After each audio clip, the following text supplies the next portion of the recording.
Supermercado JV, uma economia para você.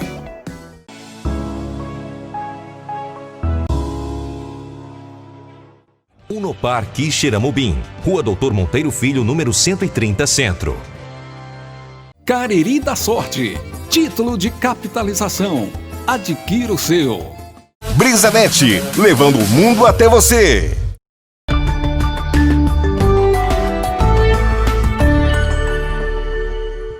Vamos começar com os nossos dados, para a gente correr contra o tempo também, trazer todas essas informações.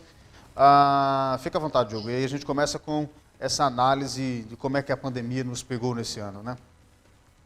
Então a gente teve, no ano total, né, até o dia 31 de dezembro, a gente teve 2.827 casos, com 2.638 altas clínicas. O primeiro caso foi no dia 5 de abril, foi o primeiro caso registrado em Quixeramobim, e a primeira alta foi registrada no dia 14 de abril. 10 dias depois, nós tivemos a primeira alta. E de lá para cá, a gente vem estudando todos esses casos. Bom, vamos continuar analisando aqui os dados. E aí a gente chega à marca que a gente fica sempre se questionando, né? O que levou Isso, né? a gente a chegarmos a esse incrível número de mortes, né, Hugo? A gente viu que, eu acho muita descrença, né, que a gente, por mais que a imprensa batesse, é uma coisa que eu sempre disse no programa, a imprensa fez tudo o que fez, o pessoal não se assustou. Imagina se a imprensa tivesse tratado como uma doença corriqueira. Ou como o presidente da Teria morrido República queria, né, como gripezinha. como uma gripezinha e assim vai. Então, a gente quase fechava o dezembro sem óbitos, né, mas infelizmente no dia 31 a gente teve 2 registros, o que manteve a taxa de mortalidade estável em 3,82. O primeiro óbito aconteceu no dia 11 de abril.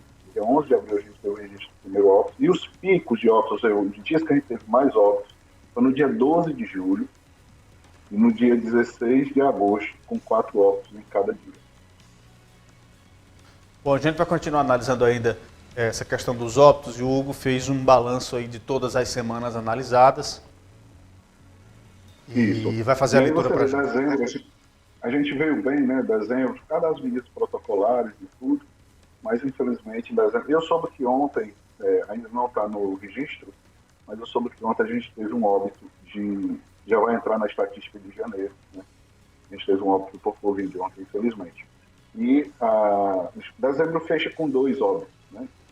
Ainda não é o ideal, que a gente quer esse número zerado, mas bem longe também, bem distante do que nós vivemos nos meses de julho e agosto, que são essas torres mais altas, de semanas com 12 óbitos, 11 óbitos, foram julho e agosto assim terríveis.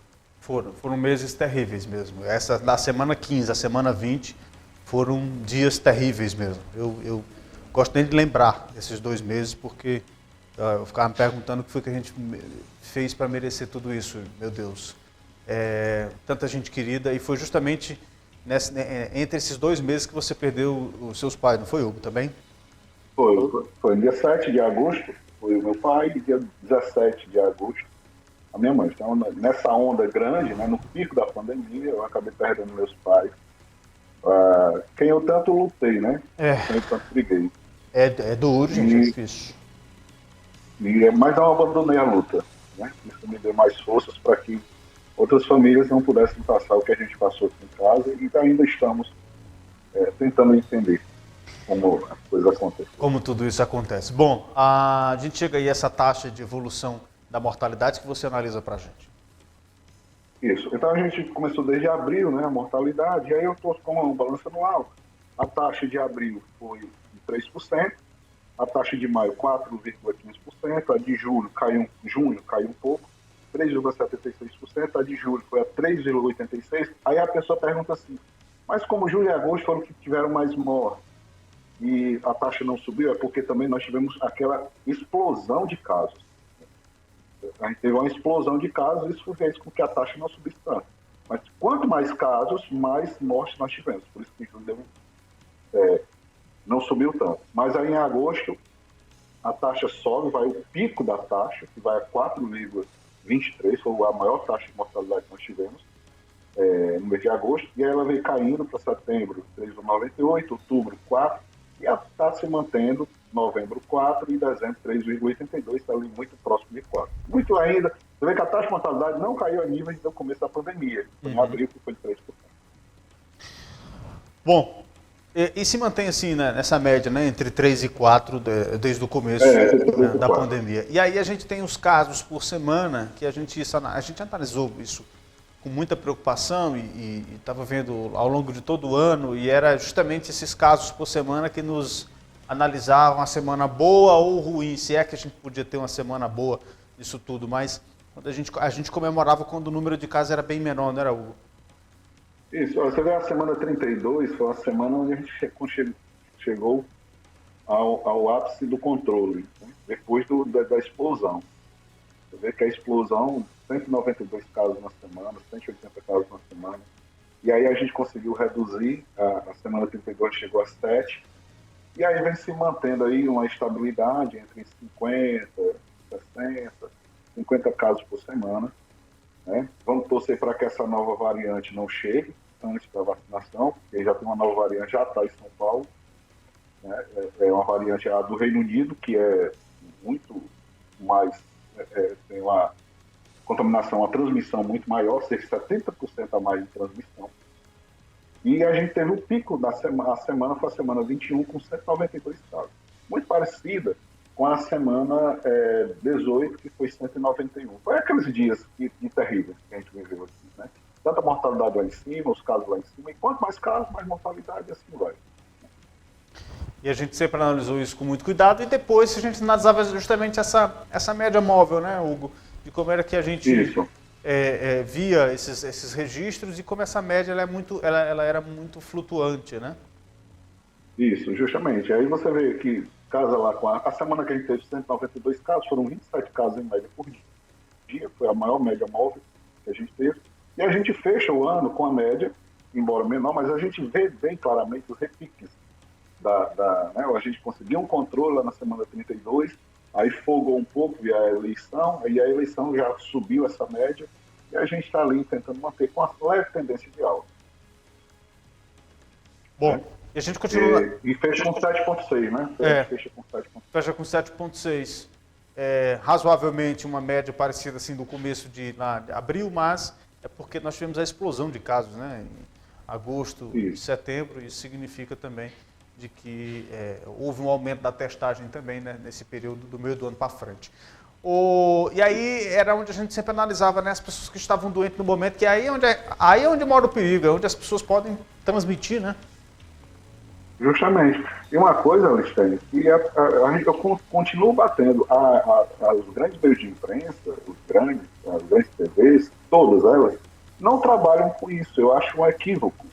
Porque, como você tem a média móvel, a pandemia vai mudando a cada momento, é lógico que eu não posso analisar o total de casos. O Brasil tem 7 milhões e 700 mil casos, certo? Mas quanto desses 7 milhões está doente?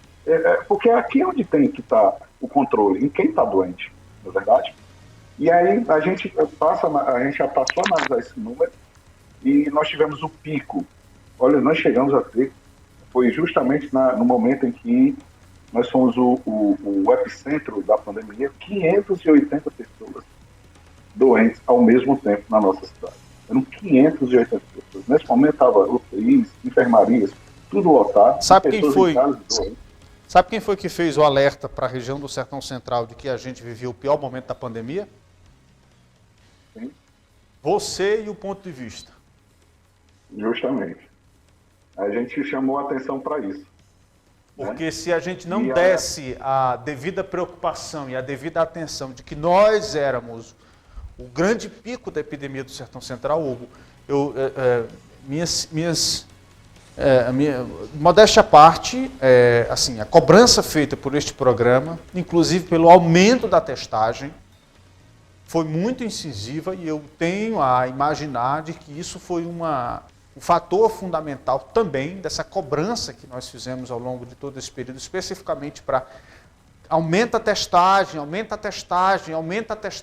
tanto que aumentou a testagem, explodiu o número de casos, depois a gente veio perceber, ao longo do tempo, uma redução maior, mas sempre, pelo exemplo que a gente via também de Quixadá, que houve uma explosão enorme de casos logo no começo da pandemia, mas porque Quixadá testou muito mais que Quixeramobim num curto período no começo da pandemia.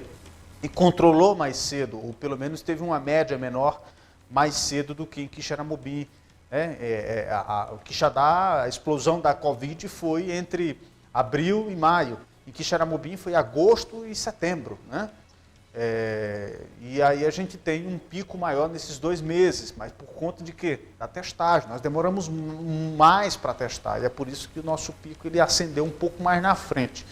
Isso parte muito da cobrança feita por este programa de dizer, olha, autoridades prestem atenção porque hoje a pandemia se concentra em Quixeramobim. E aí, graças a esse também apelo, não estou dizendo que foi aí, essa foi o motivo desse aumento da testagem, mas foi uma das cobranças importantes, uma das vozes importantes para fazer com que esse processo pudesse caminhar e a gente pudesse ter um aumento da testagem, que é fundamental para o controle dessa doença. Não é isso, Hugo? É isso mesmo, Alexandre. Eu acredito que essa foi a grande questão. E as pessoas entenderem que a gente estava mexendo com números. Nós não estávamos aqui fazendo o que, infelizmente, muita gente fez. Essa briga boba entre esquerda e direita que a gente está vendo, a gente estava mexendo com números e chamando a atenção que alguma coisa, de alguma forma, teria que ser feita. Porque você tem uma cidade com 580 pessoas doentes, tem muita capital que não estava vivendo isso, que a gente viveu. Então foi um momento muito difícil para a nossa região, para a nossa cidade. O que nós vivemos ali, isso me remete ao que eu passei pessoalmente. Então, além da preocupação com a cidade, trazendo a informação, veio a preocupação pessoal, enfim. E quantas outras pessoas passaram o que nós passamos. Exatamente. A gente está falando sobre testagem, vamos mostrar a tela agora sobre a testagem, justamente para a gente perceber de como a gente conseguiu, né, depois de alguns meses e muita peleja, conseguir aumentar a testagem. E hoje a gente tem um número significativo de testes, né, Hugo? E você veja que como a testagem reduziu, junto com os novos protocolos médicos, diminuiu a mortalidade. A gente desde abril dizia que o segredo era testar. E aí nós tivemos a testagem geral do ano, né? A gente trouxe a testagem geral, foram 7.952 testes, quase 8.000 testes, confirmados 2.827, como a gente já falou, descartados 5.098 e aguardando resultado, isso no dia 31 de dezembro, né, 27. Ou seja, se não uma taxa de 36% de casos positivos em cima da testagem. Mas tem que ser isso mesmo, porque tem que aumentar a testagem. Quando a gente tinha uma testagem baixa, essa confirmação chegava a ser muito alta, chegava a ser 50%, 60% e assim vai. Pois é, e era importante, assim, a testagem ela foi um processo fundamental para a gente tentar entender e controlar um pouco dessa doença. E foi uma tecla bastante forte que a gente bateu aqui também no programa e discutimos. Depois que aumentou a testagem, conseguiu vencer muita coisa. Depois que aumentou, muita coisa foi vencida. E até mesmo as pessoas procuravam as unidades de saúde logo no começo da manifestação da doença para buscar o tratamento adequado para ela. Bom, e aí a gente chegou, você que está nos acompanhando sempre sabe que a gente analisava a situação dos hospitais, porque também a gente, claro, analisava a situação da doença, da testagem, mas também das pessoas que chegavam e que precisavam das unidades de saúde. E isso foi também um fator importante de análise, porque é justamente o final de onde as pessoas adoecem e vão parar, onde as pessoas vão parar. Eu disse, olha, gente, vocês tomem cuidado que o hospital não vai ter condições mais de receber, ó. Tá assim, tá assado. E a gente sempre acompanhou e o Hugo fez um balanço do ano e traz mais detalhes das unidades hospitalares aqui de Quixeramobim. Vamos começar pelo Hospital Regional do Sertão Central, Hugo. Isso. E aí é fundamental porque também direcionava os decretos. Você não poderia ter, era um critério para direcionamento dos decretos, você não poderia liberar tanto se você tivesse uma ocupação hospitalar gigante. Né? E para a pessoa saber. Né? Se ela ficasse doente, eu vou para onde? Por exemplo, hoje, é uma situação de sábado à noite, que é quando a gente tira a nossa informação, né? Fechar sempre no sábado à noite. Se a pessoa precisou de UTI no sábado à noite, ela não tinha. Ela teria que ir lá para o Albert Einstein, ela teria que ir lá para outra unidade, que não ficasse a nossa. E era muito importante isso. Foi muito importante, foi um dado extremamente importante para ver como você ficando doente da Covid, como é que você ia ser recebido pelas unidades de saúde. No Hospital Regional do Sertão Central, nós tivemos período em que a gente tinha quase 40 UTIs, não era? Só Covid? Nos picos, nós tivemos 80 enfermarias, 80 enfermarias, e tínhamos 40 UTIs da Covid. Estava lotada nesse período. Foi um período que estava lotado. Então, você tem uma ideia como ela fez, assim, como foi difícil, né, esse período. Né? Eu posso até testemunhar, o médico mandou a minha mãe, surgiu uma vaga na UTI, o médico, e eu agradeço aqui ao Hospital Regional, como recebeu a minha mãe, tratou, assim, eu só tenho a agradecer àquela unidade hospitalar pela presteza, pela forma que tratou a família. Eu não tenho nada o que dizer, só agradecer àquela unidade hospitalar. E, por um médico ser insensível, surgiu uma vaga na UTI. E ele disse, eu vou logo transferi-la para que não correr risco dela precisar e ter que sair do hospital para outra unidade. Então, isso aí eu sou muito grato à equipe médica que fez isso, mas porque naquele momento, em agosto, estava tudo lotado, muito lotado. Né?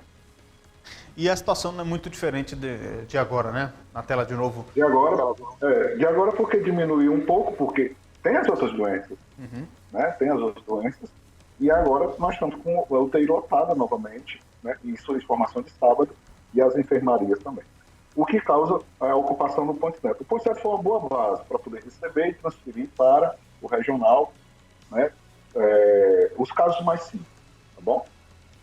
Alistênio, eu mandei para ti 2 telas agora, que eu acho que não acabou. Tá vendo, né, Faustão? Quem sabe estava ao vivo? Se o Mutuquinha pudesse depois colocar, certo? A gente coloca. São duas informações importantes. Pronto. Já estou passando aqui para o nosso amigo Mutux e para o nosso amigo Alisson para já atualizar. E você atualiza aí, tá, o Alisson, por gentileza. Vamos agora à leitura da nossa região e os óbitos na região. Pois é, a gente termina o ano como um município em número, um município com maior número de óbitos, 108 óbitos, é uma marca impressionante. A gente questiona, são 108 famílias que sofreram coisas absurdas. Né? Quixadá é seguido com 86, Canindé 80, esses 3 municípios a gente sempre vem enfatizando, são os 3 mais parecidos, passamos o ano todo chamando a atenção para eles. Aí vem Boa Viagem com 39, Pedra Branca com 34, Itatira com 26, Madalena 22, Senador Pompeu 18, Choró com 7, Panambuiú com 4. Óbitos durante esse período, na última semana, nós tivemos os 2 de Xeramobim, na última semana do ano, 2 de Xeramobim, 1 em Canindé e 2 em Itatira. Com a taxa de mortalidade, fecha o ano com a maior taxa Madalena, com 4,3%, seguido justamente de Quixeramobim, com 3,82%, seguido de Quixadá, Quixadá, embora tenha 86 óbitos, como lá teve muito caso daquela explosão, a taxa de mortalidade não é tão alta, é a metade da nossa, de 2%. Canindé com 3,54%, Boa Viagem com 2,49% de mortalidade, Pedra Branca 3,47%, Itatira 2,38%, Madalena, como já falei, 4,3%, Senador Pompeu com 2,36%, Choró com 1,68% e Banabuiú com menos de 1% de mortalidade. Bom, essa é a leitura do nosso amigo Hugo Lemos acerca da taxa de óbito aqui na nossa região. E aí a gente tem o total de casos em 2020 desses municípios, né, Hugo? Isso, então o total de casos desses municípios, em números, agora não em porcentagem, né, em números, Quixadá foi o município que teve mais casos, com 4.111, Quixeramobim com 2.827, com Canindé 2.000. Olha, veja bem, deixa eu uma comparação. Quixadá teve 4.000 casos, morreu 80 pessoas. Quixeramobim 2.827, morreu 100. Teve quase a metade de número de casos e muito mais óbitos. Eu posso considerar, vou fazer uma pergunta e aí você me responde. Posso considerar que de todos esses municípios, Quixadá foi o que melhor soube tratar a doença na região ou não? Olha, diante dos números, sim, eu acredito também por outro fator, não só por... Como lá foi a primeira explosão, foi lá no começo, quando o problema vem, você aprende a trabalhar melhor com ele. A gente acabou aprendendo depois, porque a nossa explosão foi em julho e agosto. Eu acredito também, isso é um fator importante, entende? Não sei se, logicamente, eu penso correto. Mas como que Quixadá foi aquele boom no começo, eles tiveram que se controlar muito bem e a gente viu ideias lá em Quixadá, como aquele higienizador de carro, e tudo, a população se mexeu, e porque quando, eu tive isso pela população, quando nós passamos o que passamos aqui em julho e agosto, todo mundo se doeu. Nesse período que a gente estava passando o boom dos casos, todo mundo estava entendendo decreto, todo mundo estava querendo ficar em casa, todo mundo, porque a gente acabou vivendo o problema na veia. Então, Quixadá soube melhor lidar nesse sentido. A testagem de Quixadá foi alta desde o começo. Eu lembro, Quixadá testando. eu lembro, só para a gente finalizar, que a gente já está com o tempo estourado, eu lembro que a gente fez uma participação aqui, eu, você e o Eugênio Gomes, na época ele era secretário de saúde, a gente comentava sobre, como você está vendo a doença lá em Quixadá e aqui em Quixeramobim, eu lembro que a gente fez essa pergunta e ele disse, eu ficaria muito preocupado se eu estivesse em Quixadá nesse momento. Isso era o quê? Eu acho que era maio, sei lá, abril, maio. Foi no começo. Logo no começo. E aí, mal sabiam ele e todos nós que agosto e setembro eu estaria preocupado de estar aqui em Quixeramobim, né? Porque justamente era para a gente ter aprendido como exemplo de Quixadá para que a gente não pudesse ter chegado que viveu aqui em agosto. Enfim, mas águas que passam, a gente não imaginava que ia viver tudo isso. Vamos continuar? Vamos fazer a análise dos 2 próximos dados que o Hugo destacou para a gente, que são os casos confirmados por 1.000 habitantes, né? Aí é que vem a grande questão, né? E agora, comparado ao número da população, Quixadá foi o que tem mais casos, mas lá também tem mais gente. Então, vamos comparar a quantidade de habitantes, que a gente tem uma ideia de como cada município lidou com a pandemia. Então, por exemplo, Boa Viagem não foi o que teve mais casos, mas em relação à sua população, ele lidera com 72 casos por 1.000 habitantes. Enquanto o senador Pompeu segue em segundo, com 56 por 1.000 habitantes, Itatira em terceiro, com 55, Quixadá com 46 por 1.000 habitantes, Banabuiú com 35 por 1.000 habitantes, Quixeramobim com 34 por 1.000 habitantes, Canindé por 29 por 1.000 habitantes, Pedra Branca com 17 casos por 1.000 habitantes, Choró com 16 casos por 1.000 habitantes e Madalena com 11 casos por 1.000 habitantes. Aí a gente tem um comparativo mais, assim, comparado à quantidade de pessoas que moram no município. Antes do mapa, o Alisson, por favor, coloca a imagem a outra que eu caminhei também, o Hugo passou 2 imagens, por gentileza. Essa daí, que é a curva por mês, né? Essa daí. Aí a curva que a gente queria, que você vê como ela subiu e desceu, e ela está com tendência de leve alta. Que a gente entender como é que a gente terminou o ano. Né? Nós começamos abril com 33 casos, maio com 280, junho com 405, aí a explosão, julho 682, agosto 689, aí setembro começa a controlar com 308, outubro com 113, aí, né? Novembro com a ressaca da eleição, né? Que tinha 116, e a ressaca da eleição foi em dezembro, já essa leve aumento para 211. Então a gente percebe Esse é o retrato do ano. Né? O retrato do ano. Exatamente, é o pico, né? Você chega lá aí vai subindo, ó, junho, julho, agosto, setembro, aí chega de setembro para frente, ela dá aquela caída, novembro, dezembro, eu acredito que para janeiro essa pontinha ainda vai subir um pouquinho mais, viu, Hugo? E aí... Vai ter a ressaca no final de ano, né? E final de ano, pois é, e aí lá na frente é que a gente vai poder perceber se isso vai cair ou não com o início da vacinação, né? Que a gente espera que isso chegue logo, para a gente saber se a vacinação vai influenciar logo tão cedo assim nesses números dessa curva mensal aqui em Quixeramobim. Vamos para o mapinha da nossa região, correndo contra o tempo, vamos aqui para a gente fechar. Como é que termina o ano na região?